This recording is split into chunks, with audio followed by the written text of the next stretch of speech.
You're listening to the Cash Flow Academy podcast with Andy Tanner, your source for investing made easy. Here's Andy Tanner. Welcome to the Cash Flow Academy show. I'm your host, Andy Tanner. This is where investing's made simple. Fantastic show on deck today. Power packed. Not a more important topic than currency. And, at the Cash Flow Academy, we study investing, money, and, the word cash flow denotes movement, and the word current, electric current, a river's current, money moves. Right now we have the slowest velocity of our money ever on one side, and yet the greatest amount of it ever. So if a person is going to learn about investing in money, studying currency, its history, understanding the fairy tales with it, and really sometimes it just doesn't even make logical sense. So studying the idea of currency as opposed to money, as opposed to commodities, this is going to be a power-packed show, educational show. It's going to pique your interest to study it more. It's one you'll want to share with your friends, and so it's just going to be awesome. My guest is Frederick Kaufman, the author of The Money Plot, A History of Currency's Power to Enchant, Control, and Manipulate, available on Amazon.com. And he also has Facebook. You can look him up on Facebook and follow him there and get information. But with that, I'll let him introduce himself a little bit. But Frederick, just a huge thank you for investing a little bit of time in our listeners here on the Cash Flow Academy show. Well, thank you, Andy. It's my pleasure. This is going to be fantastic. I've got a machine gun magazine of questions loaded to fire away, and we'll have a great discussion. At the beginning, let's kind of give your CV a little bit. An English professor by training, which makes me nervous because my grammar's terrible. But what got you interested in this topic of currency, and also why write the book? What is it in your life that brought you to where you are today? Oh, that's a great question. So I was actually a food writer. I'm an English professor, and I was doing all this writing about food in the 90s and the O's. And I got very interested in the price of food, like, how you get, like a bushel of wheat gets priced on the Chicago Mercantile Exchange. Mm-hmm. And I was at the time doing articles for magazines like Harper's and other places like that.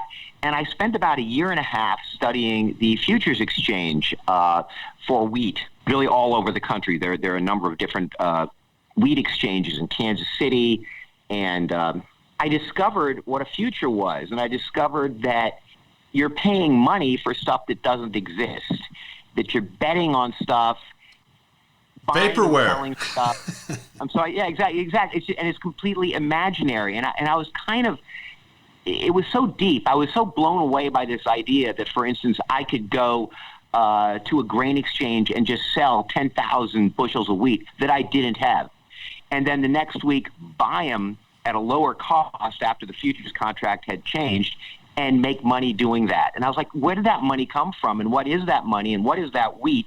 And I realized the truth that all the economists have come to understand, which is that money is a fiction. It is actually not anything real. And that's what was confusing, I think, me and so many people when we think about what is money, that it actually relates to something real. Just like the same thing with currency. We think currency is somehow embedded in a coin or somehow embedded in a piece of paper, when in fact, as we can see with cryptos, nothing is farther from the truth. And so I got really into trying to understand money as a fiction, and I figured if money is a fiction, it should act like one. And as an English professor, we're the ones who know how fiction is supposed to act. We're supposed to understand plots and characters and symbols and all this stuff. And so I decided I would do another book, and I would just follow money as a fiction. And it was really, I was astounded by what I discovered, which is that as fiction develops over the past few thousand years, money develops along with it in lockstep, and that in fact these two things, which we think of as so separate, that the English professors on this side, the economists on the other side, and never the twain shall meet. In fact, these are the two great symbol systems, and they have developed in lockstep with one another. Actually, you've just created the perfect preface or launching pad into this discussion, because commodities are something that I want, something that I need, something I may like.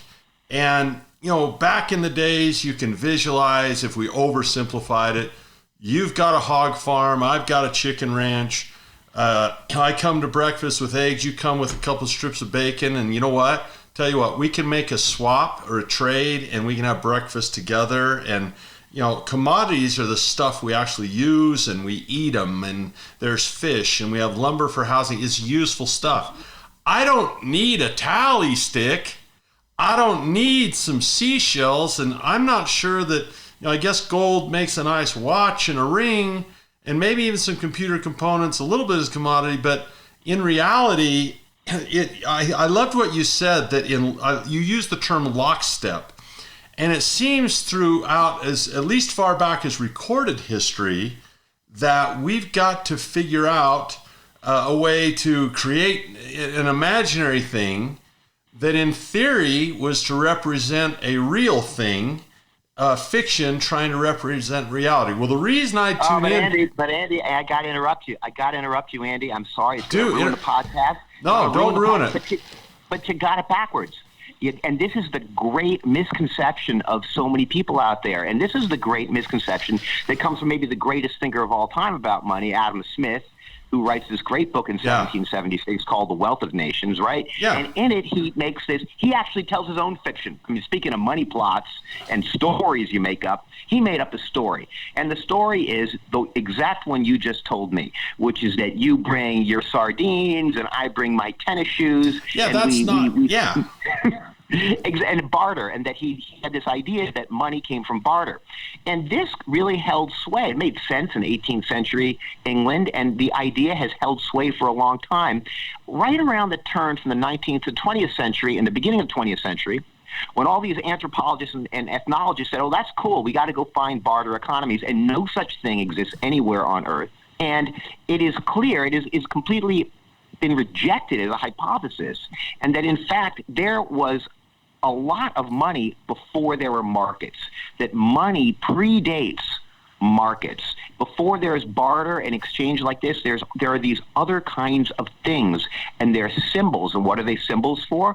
Well, they are symbols for security, they are symbols for insurance, they are symbols for status. And the other thing I'll just say, just to bring this full circle, barter economies only are found and exist in post-market economies, such as prison economies, where you have your barter in, let's say, drugs and weapons and food and candy, or, for instance, wartime economies, when money is inflated to nothingness, and so all of a sudden you move towards barter.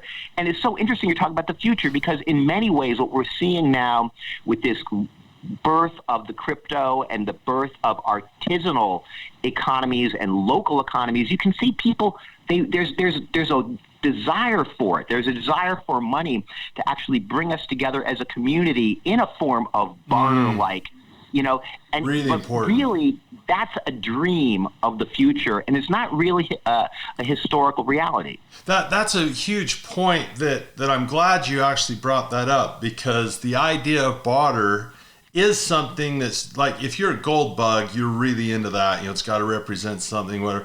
But if you study people like Warren Mosler and people like Stephanie Kelton, who are MMT people, they will absolutely declare that truth as well, as that, barter is a nice idea and it certainly fits in a narrative, but whether that's factually true, it's very, very difficult to actually find evidence of that, which really brings into the importance of this book. The name of this book is called The Money Plot, and it's a history of currency's power to enchant, control, manipulate. Now, all three of those things happen, and the future looks very much like we're making a shift towards modern monetary theory, and this is central to the conversation of currency, because if I believe before 1971, which we'll get to, if I believe that a piece of paper is a derivative or a representation of a piece of gold, that gives that money power for one reason.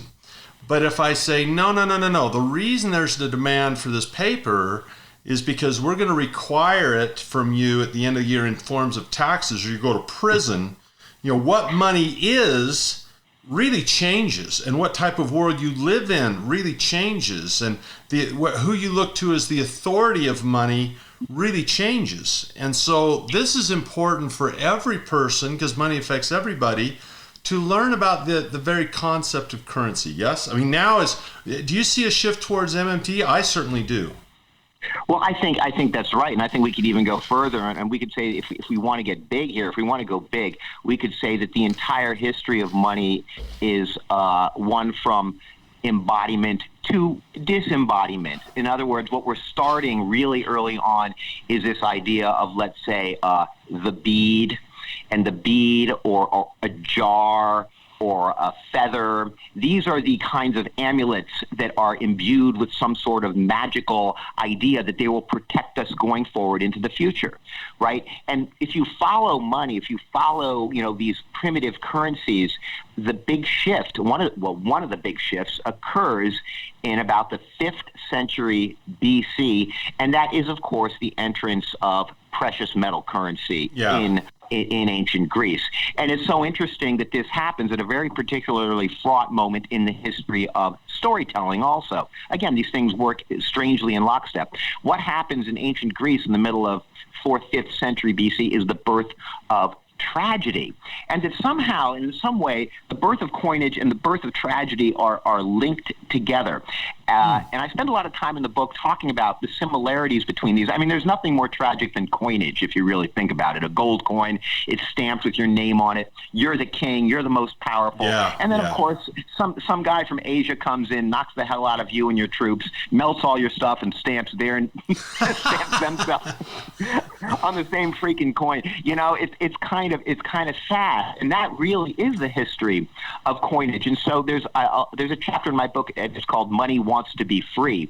I don't mean free money in the sense of Andrew Yang, but I'm saying that the history of money is trying to free itself from material bondage, and that also is kind of a tragic force. In other words, if you look at these tragedies, people are trying to free themselves from their fate, and they can't. These are always the tragic stories. I tried to get out of the mafia, but they keep on bringing me back in.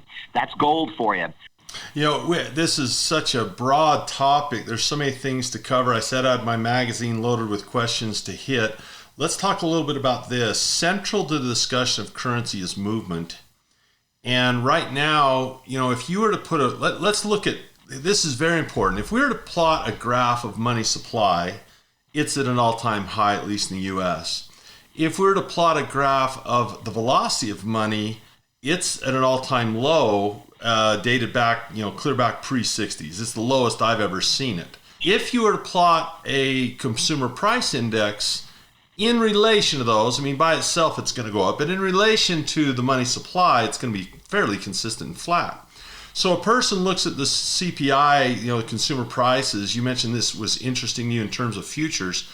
You look at pricing in terms of consumables. Maybe not asset prices, but let's just look at consumables. You see some pretty good steadiness there. People say, prices are steady. But if you look on the other side of the balloon, is there a gaping hole of deflationary pressure because of technology, because the nature of economy is deflationary?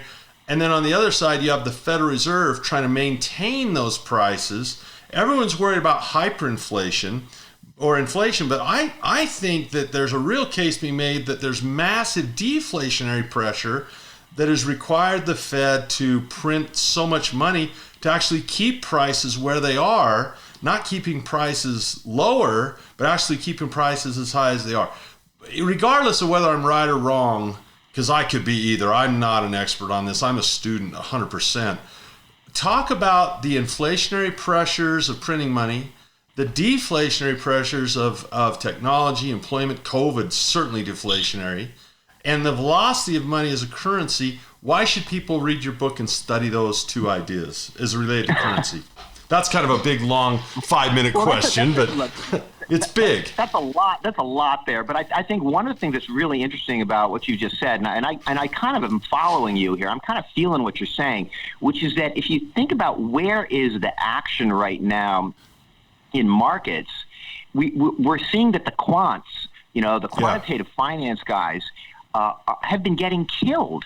They've been getting killed. And why is that? It's because their equations of delta and vega and gamma, as you point out, they're not working the way they quote unquote should be. And let me interrupt working. you. Let me interrupt just a little bit. We have a pretty sophisticated audience, but there might be some that don't understand. So a delta, when you trade an option, a delta tells you the value of your option change in relation to the stock price. Your vega is its sensitivity volatility, and your theta is the amount of time that's in that option and the rate at which it decays. So I just want to clarify that jargon a little bit for people. No, I'm sorry about that, but the point I'm trying to make here is fairly simple, which is that what we're seeing then is where is the money? It's in a purely speculative parts of the market. Yeah, that's where the velocity is increasing. So in other words, this is of course we look at the classic example today, GameStop, right? Yeah. Which is fundamentally ridiculous, but technically supply and demand drives it. Yeah, detachment from fundamentals. But of course, money is fundamentally ridiculous. I think that the things that people forget about money is that money is not rational. Money is not about reason, and that the rationalizations or efficient market hypotheses often fall flat.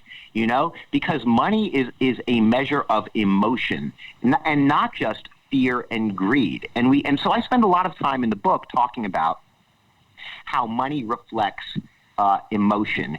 And I talk specifically about this index, which is called the VIX. And I'm not. I don't know if your people are following. They understand. The VIX is simply they call it the fear gauge, where we look at it's kind of like looking at insurance. If insurance premiums are high, we're nervous that things could go wrong, and so we look at options, the S&P. If they get expensive, VIX goes up. Is that fair to say?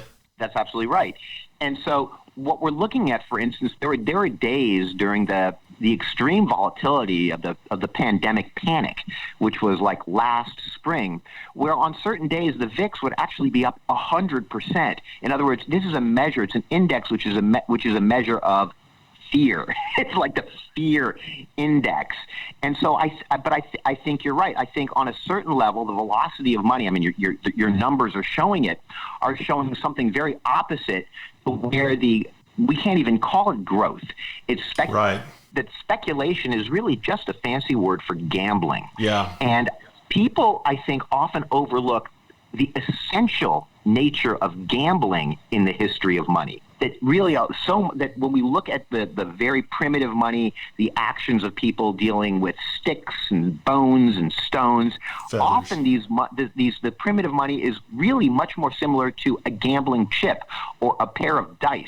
That the money is itself being thrown to predict the future, right? And so I think in times when people are enclosed, when they feel that their future is kind of cut off, when there's really not a lot of outward projection of their money, times like now, we go back to that primitive form of money, right? Which is that let's see if we can predict the future with it and speculate and roll the dice. And this is what's happening with the subreddits. We have these day traders, obviously staying at home, rolling the dice. And the hedge funds are not happy about this. Why are they not happy about this? Because they're the ones who want to be predicting the future. They don't want a bunch of barbarians in front of computers who don't know anything about Vega and Delta to come in and start messing around with their rational expectations that they've done with their perfect formula. So I think you're absolutely right, and I think that the speculative atmosphere, and this of course goes directly into cryptos. Why all of a sudden, Elon Musk says Dogecoin. Yeah. And the next thing you know, everyone's getting it. There's money in it. Exactly. And so I think it's a time, I think there's a lot of distrust out there in the culture. There's a lot of mistrust, a lot of distrust, and there's a scam culture on the internet. And, there's a whole scam economy out there. And I think in times like that, people are driven into, well, if you're going to cheat, I'm going to cheat. If you're making money from nothing, I can make money from nothing. And it changes the whole perspective on what money is, what our future is, what our security is. And so if you want to get involved in cryptos, great, but they are volatile as hell. They are volatile as hell, and they're going to be all over the place. Let's talk about crypto for a minute. I love this lens. I absolutely love this lens of narrative, to view the story of money through narrative and story and as a work of fiction. I love that angle, because the truth of it is fiction is created from someone's mind, and there you go. And that's exactly how Bitcoin, it's a man-made imagination, you know, and there's a dogmatism that happens, right? Someone reads The Wealth of Nations and they get married to, as I mentioned, okay, well, this is barter, and barter was inefficient, and so the goldsmith, gives you some script to have your gold, and then you're selling the script, and then there's fractional reserve, and you have that narrative that becomes popular, right? Or you have the narrative of, oh, they used to burn the tally sticks, it's really about taxes, right? All these narratives. So the narrative becomes dogmatic for people, I think. I see people with Bitcoin, and it's like they're cheering for their football team rather than really the sound arguments. So tell me, I mean, some people are like, well, we love a decentralized currency, power to the people, right? Well, yeah, but the government can just say, well, we're going to tax crypto now at whatever rate. You know, the people with the guns are in charge, yes? Well, I don't think there's any question about that. I think what I love about narrative in Bitcoin is, of course, it has its starring character. And that character is a fictional character, and his name is Satoshi Nakamoto, right? And, you know, because the Bitcoin itself is, you know, among those who trade it are called the Satoshis. So in other words, it's a pseudonym for this person, Satoshi Nakamoto, who created the Bitcoin. But of course, there is no such person. There is a creation myth for the Bitcoin, so that when the Genesis block first appears, what is it, January 9th it's in January of 2009, I believe, right? The Genesis block appears, and this is somehow created by this person, Satoshi Nakamoto. But in fact, the person who takes credit for it is this Australian multi-billionaire named Craig Wright. And there's a lot of people doubt that Craig Wright actually created it. But there's a sense that he probably knows who created it. He's involved with the creation of it. And the interesting thing about Craig Wright is, what does he have his advanced degree in? Mythology. Well, I mean, that's what he's good at. He's good at creating myth. And of course, what is myth? If you believe in myth, myth is real. I mean, are you saying that the ancient Greeks didn't believe in Zeus? They were like, oh, that's a myth. No, to them it was real. They were ready to sacrifice their firstborn child to this stuff, right? I mean, same as today. And who wouldn't? Yeah, and who wouldn't sacrifice a child to Bitcoin? Of course. You know, I haven't had anyone on the show forever. I've tried to find, because I like both sides. Because, you know, if you use a coin as an analogy, how do you see both sides? You got to get to the edge to see both sides. That's where intel is, intelligence. And I look at Bitcoin very skeptically, in that you almost have to, like, if I live in Greece and everyone else believes in Zeus and I don't, then I'm going to struggle, right? If I live in any type of nation and I'm in the minority, I'm going to cause problems or be a problem to them. But I see obsolescence risk. If you look at technology, let's just look at technology and the exponential nature of it now, over time. I mean, how long did we have the wheel before we invented, locomotion, your automobiles, right? But now AI, I mean, it's much faster. So if I start with like tally sticks and feathers and seashells, and then I go to gold, and then someone makes paper currency, and then you got SDRs with the International Monetary Fund invented a myth. Then you have crypto. Is obsolescence, I mean, every time we've come up with money, it's been replaced, and that seems to be happening more and more and more. I mean, I read an article a few years ago about a strip club in Vegas that invented their own crypto. I mean, there you go. I mean, if a strip club owner can invent the currency, I mean, do I raise an eyebrow? What's the risk of obsolescence? That who says blockchain is the end-all be-all for eternity in that dogmatism? Aren't we going to get something even better than crypto? Just like someone says, oh, the CD is killing the 8-track here. The CD's awesome. Well, now it's laughable that you look at DVDs in Blockbuster. At the rate of change, don't you think that blockchain is going to replace? WordPerfect was the first word processor that went big. Now it's laughable. Netscape was the first browser. Now it doesn't even exist. Is blockchain just, is that here to stay? or is it got obsolescence risk to it? Well, to give the devil his due, when I was writing this book, everybody was saying to me, "Oh, you're going to be writing about crypto. You're going to be writing about crypto. What's next? What's next?" Yeah. I again look at this a little bit in a contrarian fashion, because I'm looking at, you look at when you write a book like this, and it took me 7 years, you're looking at all sorts of different currencies along the way, right? Mm-hmm. And one of the things you realize is that Bitcoin and crypto, this has most in common with primitive currency. It actually has less in common, let's say, with a dollar than it does with a feather, right? And on a certain level, that's to its credit. Yeah. You know what I mean? Yeah. There's something very basic about an extremely speculative algorithm. And that's all it is. It's just a code. And of course, one of the ways we can think about currency is as a code, right? Where a coin, look at two sides of it. The Romans loved their coins because it would encode their, who was the tyrant, what was the treaty, what was the river upon which all this money flowed up and down. And a lot of their coins, we're talking about flow and speed of movement, were rivers, right? So that's one thing I think in crypto's favor. I think another thing you brought up is in terms of primitive money, which is fascinating, which is that the use of an artisanal currency from a strip joint.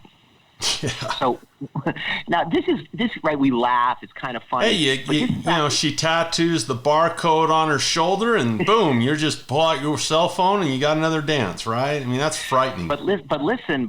This is one of the darkest things about money that I uncovered in the book, and it kind of came as a and once you realize it, it's like there's no turning back, which is probably it's not even the first thing ever bought and sold was a woman's body. Mm-hmm. But a woman's body was probably the most primitive form of currency. That in fact, you have a social system that needs to be kept together, which of course is what money does. It keeps us together. And how are we going to do that? Well, we need security for the future, right? We need insurance about what's going to happen. We need increased labor. We have issues of mouths to feed. And all of that centers in how we're going to allocate this precious resource, which are women's bodies. Jeez, I hope we evolve beyond that soon. My gosh. But look at the 1980s. Look at the 1980s and the go-go 80s, where greed is good. And what's the number one feature of any billionaire is the trophy wife. And so in the book, I spend a whole chapter kind of following the history of the idea of the trophy wife, what trophies mean. And just the idea in different cultures and in primitive cultures of the relationship of women and marriage and money, right?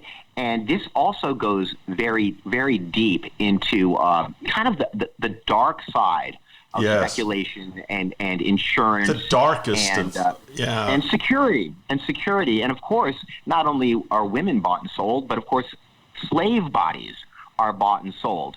So really, it's kind of there's the idea of advancement. The less embodied the money is, the more civilized we become.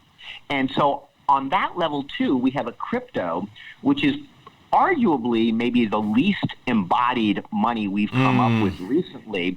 That might be a good sign. As you point out, that we're kind of making some progress finally. Load up another one in the machine gun. We talked about the future. Let's talk about the past. So, you have World War II. You take down the Third Reich.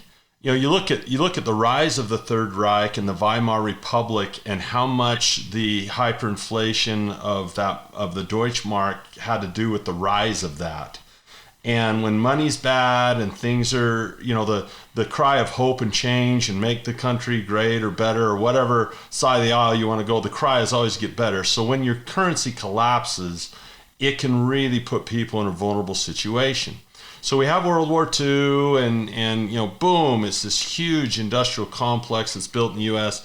And we enter what's called the Bretton Woods Agreement at a hotel. You probably know it better than I do, but we get like 90 countries together and we say, well, the U.S. currency will be the world's reserve currency. If you want to buy oil, we're going to do it in U.S. dollars. But in 1971, the YouTube is hilarious. Richard Nixon, who said, I'm not a crook, but he kind of was. Richard Nixon gets on there and he says, we don't need this gold standard. Would you talk a little bit about Bretton Woods in 1971? Oh my God! Well, this is really what first brought me to this book, because I was thinking about money as a fiction, and the number one example is Friday the 13th is actually when he discovered he had to float the dollar. Friday the 13th of August, 1971. Richard Nixon is talking to George Shultz, who just recently died. And John Connally, the one of the most fascinating figures in American political history, who was the Democrat turned Republican. He was in the jump seat of the limousine in which John Kennedy was shot, and his blood-stained shirt is still in the Texas archives. And Connally, who had bullet fragments in his body until the day he died, was Nixon's Secretary of the Treasury. And they realized at that point that there were about 7 times more paper dollars out there in circulation as there was gold to back it up. And this is such a fascinating story. And again, it's all, we can go back to this embodiment-disembodiment thing, which is that after World War II, one of the strange features of Bretton Woods and what was going on in the world is that the United States had more gold than any other world. And why was that? Because during World War II, in secret, France and Switzerland and all of these countries had sent over, quite literally, Fort Knox grew. Gold. Yeah, Fort Knox grew. Boatloads of gold. Yep. Yeah, because they did not want the fascists to get their hands on all their gold. Yep. And the United States was perceived to be a safe space for gold. And so the agreement was, the Italian lira was a disaster, and the German mark is a disaster, and the French franc is a disaster, and the Japanese yen was totally in the tank, right? The idea was that we would reset world currencies all to the dollar, and that gold would be set at $35 per ounce. Yep. And that was it. And didn't they confiscate it for 20 and then turn around and declare it was 35? I'm just saying, right?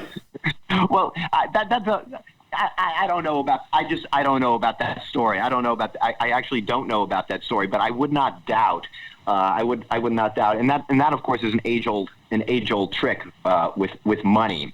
But anyway, Bretton Woods. The point being that then the central banks in Europe, instead of holding gold, could hold dollars, guaranteeing those dollars could be transformed through this magical gold window. I mean, talk about a fairy tale. Yeah. There was the gold window, and you could take the central bank's dollars and exchange it for gold at $35 an ounce, and everything went along swimmingly because of this.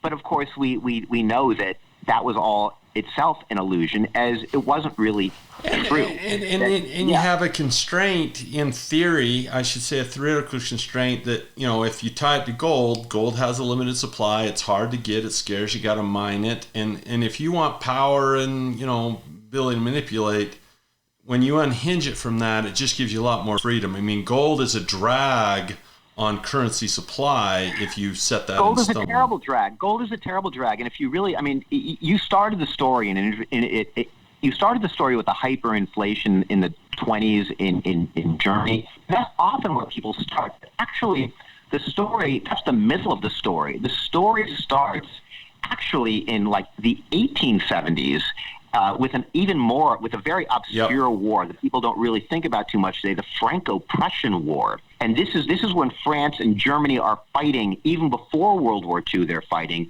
Before World War I, they're fighting, France and Germany. And in fact, Germany wins this war. Germany wins this war and imposes these nasty sanctions on France. And France, as it turns out, eventually pays up all Germany demands, all in gold. And what does Germany do? Germany immediately stops coining silver thalers and goes to a gold standard. And then Europe and the world starts following Germany onto a gold standard. And it is the gold standard that screws everything up. The boom and bust in the global economy from 1871 to 1913 is historic. And this is when you have all these great revolutionary movements start to gain steam because nobody is trusting the global currency system based on gold. And it's only after Bretton Woods, when all the gold is locked up, FDR basically says, no more gold currency. We're hiding it underground, exactly, that things start to stabilize. And of course, they really stabilize when people forget about the gold and just start multiplying dollars, to the point when in 1971, Nixon and Connally realized that France is about to demand billions in gold, England is about to demand it, Canada. And so what's the solution? They know that they can't satisfy it. They don't have enough gold to back all the dollars in the world. What are they going to do? And so Connally just says, well, we'll just say we're going to disconnect them. We're going to close the gold window. And everybody's like, you can't just do that. What will happen? There's going to be hyperinflation. There are going to be too many dollars. And John Connally says, no. And he makes the point that the dollar is just a political story. And either we believe, we have full faith and credit in the United States, or we don't. It literally has nothing to do with the gold. And then Nixon gets on national television on Sunday. It's Friday the 13th. On Sunday the 15th of August, he gets on TV and says, we're floating the dollar. Yeah. He says we're temporarily suspending conversion of the dollar to gold. But what he meant was never again would the dollar be gold. And everybody expected the world would go to pot. But in fact, Wall Street had one of its biggest day-long percentage advances in its history. And of course, Connally appeared to be right. And the next time he went to what was then like the G7 meeting, which is all the big economic leaders, he made a famous line. He said, the dollar is our currency, but your problem. And that was it. That was the end of it. Now, of course, we had troubles in the 70s. We had stagflation. We had all sorts of things. And Paul Volcker, of course, had to famously raise interest rates. Yep. Shut it down. Exactly. But you couldn't do that today. If you tried that today, you'd have a different result. You'd collapse. You couldn't Volcker this, right? I mean, you'd kill the economy. It'd be done. I wonder. I do wonder if it would work. I tend to agree with you. I think people have gotten fat and happy with these low interest rates. We're addicted to that. And although we saw this week that bond sales were weak, and what was the 10-year went up to like 1.7. Mm-hmm. So I kind of I love bonds. I love debt. I just kind of think it's such a great concept to buy debt. But that's me. Okay, this is just awesome. I got to tell you, once again, we're speaking with Frederick Kaufman, the author of The Money Plot, 7 years in the making, man. The Money Plot, a history of currency's power to enchant, control, and manipulate. Inequality. Boy, we'd love to hold hands and have everyone exactly the same and just say, oh, I'm the same as you and we're all equal. And there is a built-in, like, currency. I would say, I'm going to throw this out there. You tell me if I'm wrong, and if I am, I totally could be. The moment you have any type of money or currency, one guy's going to want more than the other. And it's almost built in that, people say, well, there has been inflation. Yes, there has. Look at asset prices, right? Now, maybe consumables have been down. Technology will be deflationary. Always with advances in technology, that's totally deflationary in nature. But the printing of the money, look where it flows. And if it's flowing into asset prices, GameStop is a case. There's no fundamental real justification for GameStop to be $400 a share. I mean, you look at GameStop's balance sheet. They got $300 million. You sell all their assets, pay off their liabilities. They got $300 million in there. That's their balance sheet is $300 million. $29 trillion put into the stock. With a balance sheet of $300 million, that's how detached you can be, and how inflation. This proves beyond. It proves that this is not about math. Money, sure, you want to be an accountant, you want to do taxes, you got to be able to add up some math. Yeah. But money is really not math. Money, as you point out rightfully, has always been about status. It's always been about status, and of course, as humans, we're very competitive. We're very bloodthirsty animals. We're very apt to kill one another, right? And money has been a way that actually we don't kill one another. That we just say, "Oh, I have more beads than you. I have more shells than you." And then, of course, the great transformation, when we're talking about commodities here, one of the great transformations way before coinage is, of course, farming, the domestication of animals, the domestication of grains, and, of course, a lot of primitive money, animals, and grain. In fact, there are parts, just recently, there are parts in Vietnam where you can pay your taxes in livestock. And grain futures, as everybody knows, grain and livestock underlie the entire derivatives market. Yeah, yep. Right? And so think about, what does the farmer do? It's almost like crypto, in the sense that, imagine that you're just a regular old hunter and gatherer, and you're traipsing along the land looking for your berries and your nuts and your animals, and you hit a wall. And it's like, you can't come in here. It's like, what do you mean? It's like, that's my farm. And you're like, what? What are they doing in there? Well, we're making our own money. It's called grain. And we're taking these livestock, which we've trained we make them mate with each other. Yeah. And you know what I mean? And all of a sudden it's like crypto. It's like, we can't get in there. We don't know the code to do that. And yet they are making their own money. And the king of it, and this is really, that's such an extraordinary leap forward, about 10,000 years ago. Of course, this makes possible the great ancient epic kingdoms in which the kings and the priests and the bureaucrats, they don't have to work anymore. They don't have to work anymore because somebody else is making them a lot of bread and beer and meat. And so the first writing, the first accounting, actually is simply a list of all the king's possessions. Like, that's the first writing on clay, the cuneiform. Status, that's what it's all about. The first writing we ever have, the first fiction, the first history, we thought it would be a story. No, it's the great King Ashurbanipal has 100,000 kegs of beer. The great King Ashurbanipal has 20,000 horses, right? The Egyptian, the much of the hieroglyphics, when Napoleon decided to take an interest in Egypt and Italy goes down there and carries off all that papyri, they didn't know they had no Rosetta Stone, but they were really carrying accounting books, a lot of it. And think about today at this moment, when we have tremendous income inequality, right? We have income inequality is greater than ever before. But let me interrupt you. But if you take the bottom, I see a lot of people that are complaining that have cell phones and big screen TVs. And, this is what I'm getting at. What I'm getting at is that okay? I'm Fred Kaufman. I ain't ever going to have $1 billion. Right. However, there is a luxury market for me. Yeah. There is a luxury market. It's called Apple. If I want. Yeah, exactly. And it's not the iPhone, but I can spend $20 for a cup of coffee. Yeah. Right? And so I can actually live my quote unquote life of luxury at a totally different level. Now, what does that mean, and what does that satisfy? Yeah. I think it's a very interesting question, particularly when we kind of put it in light of somebody like Andrew Yang, right? When we start thinking about, if we're talking about a universal basic income of, $20,000 a year for everybody, right? Yeah. Now, this guy would have not only been laughed off the stage, of Democratic hopefuls, but he would have been labeled a communist, tarred and feathered, and thrown out of the country, right? In the 1960s and 1970s. Yep. But now everybody's kind of scratching their head saying, maybe it's not a bad idea, universal basic income.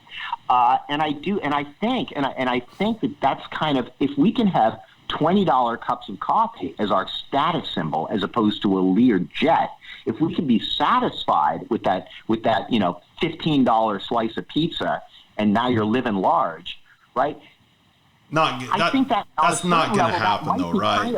But it could be part of the solution. That's not going to happen, though, because the human nature is always wanting more. We have a selfish gene inside of us, and I might live better. I mean, I guarantee that many of the people on government assistance are probably living a life better than my grandparents did in 1920 in terms of food quality, lifestyle, whatever.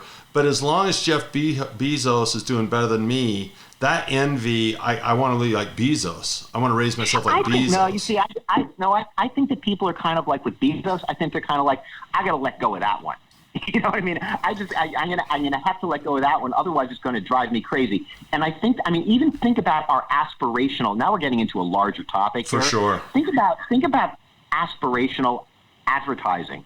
Think about how, when I was a kid, right, all the models were super thin, all the men were super rich. That is not the advertising landscape we're seeing now. We're seeing different images being projected because the whole notion of aspiration has changed. And I think we might be becoming a bit of a dinosaur here. And think about, for instance, an idea like the UN has, which is the universal right to food.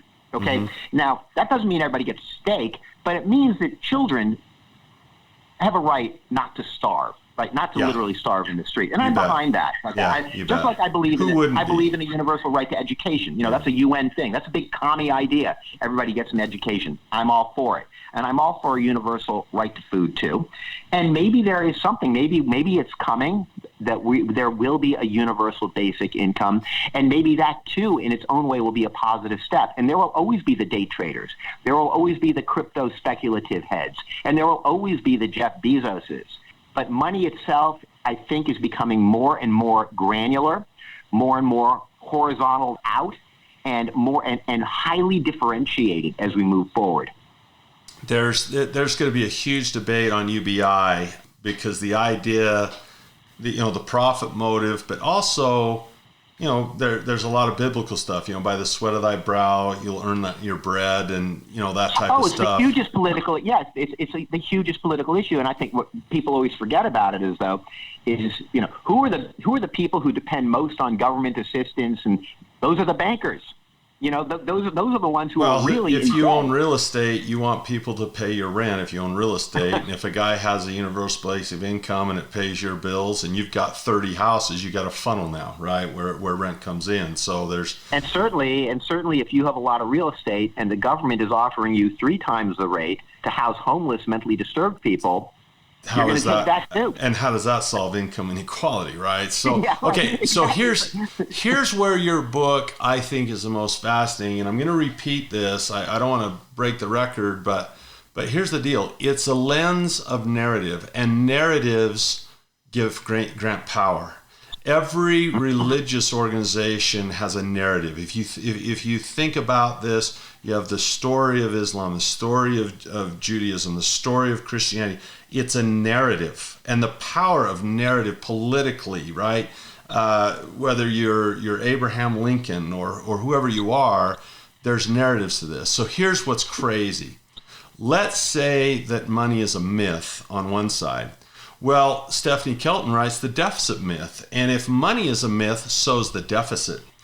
And we say, well, money isn't even real, money's real. Well, then I picture It's a Wonderful Life with Jimmy Stewart, who just saved Clarence, jumping off the bridge. And Angel Clarence says, hey, you don't happen to have $8,000 on you. And he says, oh, we don't use money in heaven. We don't use foreign money. And then Jimmy Stewart has a great line. He says, comes pretty handy down here, bub. I mean, we could sit and say money's a myth, but I'll tell you what, if you're a single mom and you don't have any of it, the milk in the fridge is pretty freaking real. And the heat and the bill is pretty freaking real, and it does come pretty handy around here, bub. So tell me back about MMT. What's your opinion? Can that sucker fly, or is that a massive disaster? Well, of course. No, the way you solve global poverty is not by making money more scarce. I think that's a kind of a given, and I think that economists like Amartya Sen have shown very clearly that emergency direct income to impoverished people, Social Security, these are the paths out of global indigence and hunger and poverty. Is it the path of sustainability? Is it? Let's say money's a myth. So if you print enough of it, does all of a sudden, all of a sudden we realize, oh, wait a minute, this absolutely isn't real. I mean, explain this to me. What is the difference between Japan with a debt to GDP ratio of like 250 for the last 15 years, and the yen is just the yen is the yen, right? George Soros shorts it, makes $1 billion, but the yen is the yen. But it didn't get to the point of Venezuela or Zimbabwe. What causes? How can they get away without hyperinflation? It's just there's so much deflationary pressure. Let me just tell you another story, okay? And maybe it'll shed all the three stories put together, which is that the greatest growth of commercial culture in the Middle Ages, in the European Middle Ages. That is when what we would recognizable finance begins. In other words, we have stuff like mortgages, and we have fractional banking, and we have major loans, and we have global corporations like the Medici, and of course the biggest corporation of all, the biggest global corporation of all, right? That's the church. Yeah. It's the Catholic Church. Exactly. That's the biggest corporation of all. Now, I spend a lot of time in the book talking about this story. The story, that becomes most salient in the Middle Ages is the story of Jesus, of course. And what is that story of Jesus? Well, of course, he's a man, he's God, he walks on earth, he's crucified, right? But why is he crucified?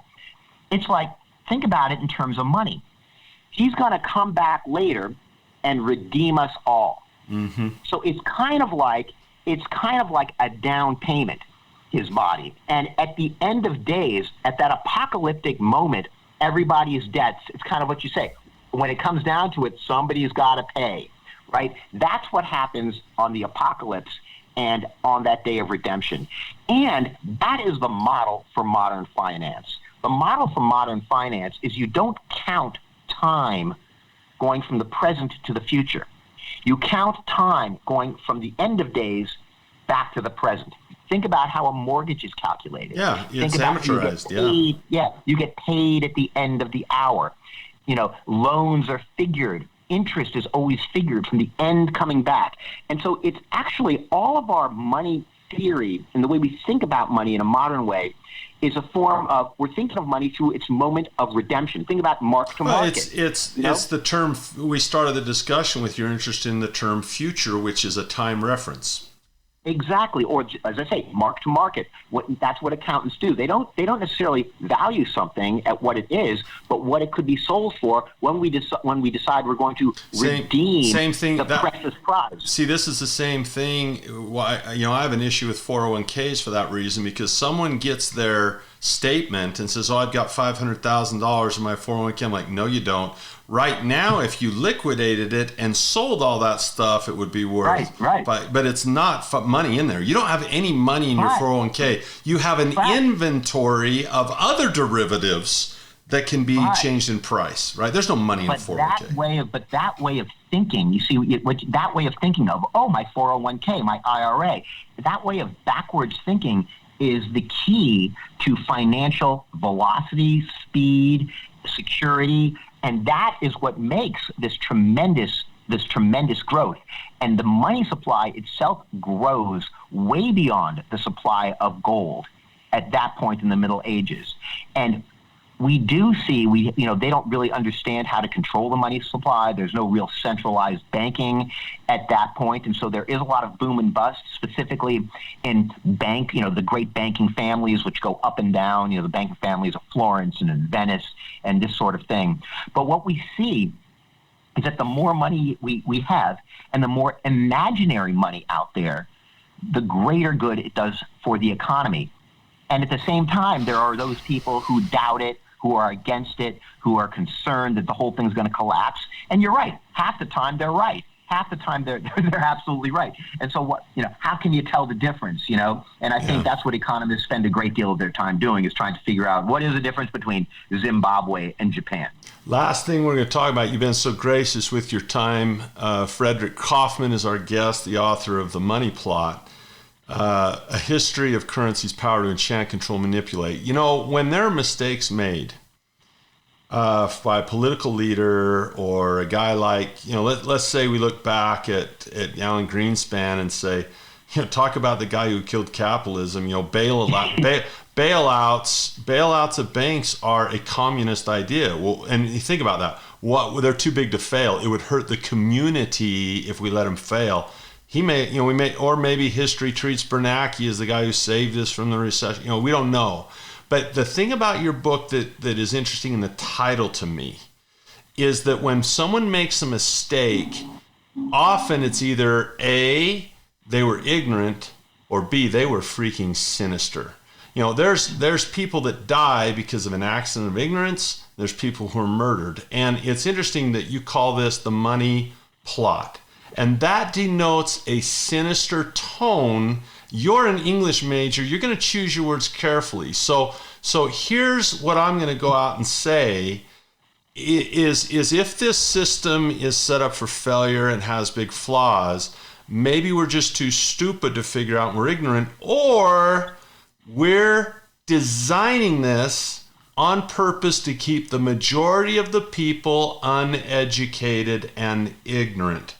Are current economic policies, particularly monetary policies, designed in an ignorant way or a sinister way to keep the majority of people outside of this conversation?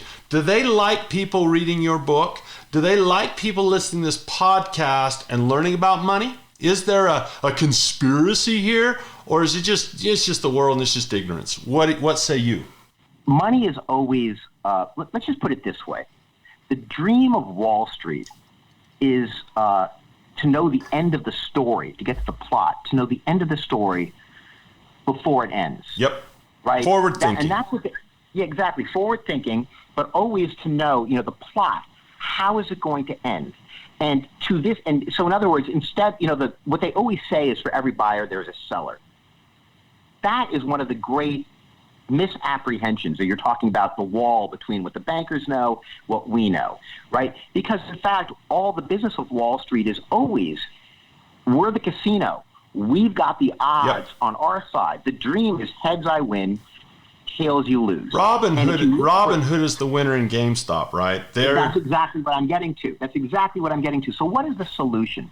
So for instance, you have something like the growth. I think that kind of the one thing that really has not been remarked upon enough, and in terms of the amount of money that's there and what it's doing, is the index fund, the growth of the index fund, right? How much money is stuck right into these indices, right?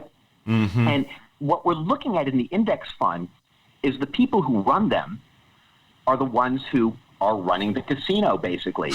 So if you're a 401, let me interrupt you here. So if you're a 401k investor, you flip the other side of the coin on and you think, okay, wait a minute. Wall Street has these guys on, their game is assets under management and skim the top, like the casino. Their game is assets under management. So Wall Street looks at a worker and says, my gosh, we got this guy on autopilot. Every 2 weeks he gets his paycheck. We take a cut off the top before he sees it. They're feeding our machine, and we're just getting assets under management, up, down, sideways. Who cares? Dollar cost average this. Dollar cost averaging might be smart, or it might be give us no money, give us your money no matter what happens, and keep the river flowing to us. Yes? I think on a certain level you've kind of nailed it, because once they have the money, there used to be a very famous slave market, the Viceroy of Ouida in Western Africa. And within the precincts of the slave market, there were new rules. In other words, you could be a Turk, you could be an Italian, you could be from Saudi Arabia. But when you were within the precincts, you were guided by mostly the rules were the ghosts of dead people, which is, they're the best people because you can't really argue with the ghosts of dead people when they set the rules. Yeah. Right. Yeah. And so here was the safest space for pretty bad things that were being done in the human slave trade. And so in the darkest way that you're bringing this, that to a certain extent is the model of Wall Street, which is that there's a wall. You get within that wall, there is a whole different set of rules. Those rules are completely made up, right? They're completely fictional. They can be, but that's where the money is. That's where the money is in that highly rendered, fictionalized space. That's the answer. That's the answer to the question right there. If everyone was listening, I said, "Hey, do they want to keep you dumb?" The answer is yes. Right? And so the answer is to smarten up. Yeah, that's your smarten up. Well, I'll tell you one step to smarten up. Go get a copy of The Money Plot, A History of Currencies, Power to Enchant, Control, and Manipulate. and see what Frederick Kaufman has to say. See, and I read it all. I read Warren Mosler, I read Stephanie Kelton, I read, all sides of the issue, because if I understand both sides of the coin, which we shouldn't even use that metaphor in this conversation, it's huge. Frederick, you've been more than gracious to give us an hour of your time. As you can tell, it's just a fascinating conversation. This is what I would hope someone would take away, is that we're at a time in history where it's never been more important to gain a financial education. I think you said it, smarten up. And you can feel the clock ticking, you feel the pressure. I'd invite you to do two things. Go to Facebook, find Frederick Kaufman, buy his book, and also drop by the cashflowacademy.com. We have all kinds of goodies and information. You can follow us at Andy Tanner Stock on Twitter. But I will tell you, I feel like a student. People look to me as if I know everything. I don't, man. I'm wrong so much. And so I'm here, as a student with you, to draw out guys like Frederick Kaufman and others to give you another point of view. Last words to you, Frederick, on, what would you tell people that are concerned about fiscal policy, monetary policy, MMT, crypto, all this is going on with money? What do they do? Look, I think that the question is more important than the answer, because what you're saying is you're asking the question that's been asked since time immemorial of the shaman, the poet, the soothsayer. You're asking, the economist is basically being asked, what should I do in the future, right? And the answer to that is no. That's the question. Okay. Understand, that's the question. Let me change the question. Yeah. Let me change the question. Instead of asking an advice question of what should I do, buy gold. Well, I don't know, don't buy gold. I didn't learn anything. How about this? Right. Who should I become? That's really that. Now there you go. That is the question. And of course, I think that the money plot is going to, at a certain level, coincide with the plot of your life, right? And so, and I think the key takeaway, I would hope the key takeaway of my book is a form of empowerment, is to understand what these stories are, who tells them, and where you're going to stand in relationship to them. Smoking podcast, in my opinion. Smoking at the Cashflow Academy, where investing made simple. I don't know if we did that today, but we gave it a shot. Frederick Kaufman, thank you so much for hanging out for an hour. I can't thank you enough. I hope everyone enjoyed this conversation, that it piqued your interest. And, it's not just about education. It's about inspiration. Hopefully you're inspired to say, doggone it, I'm going to become a student is what I'm going to become. I'm going to learn more about this, because if you want to know what to do, well, then become someone who knows what to do. It's not an advice issue. Get out of that freaking culture of advice. That's what Wall Street's built on, is a culture of advice.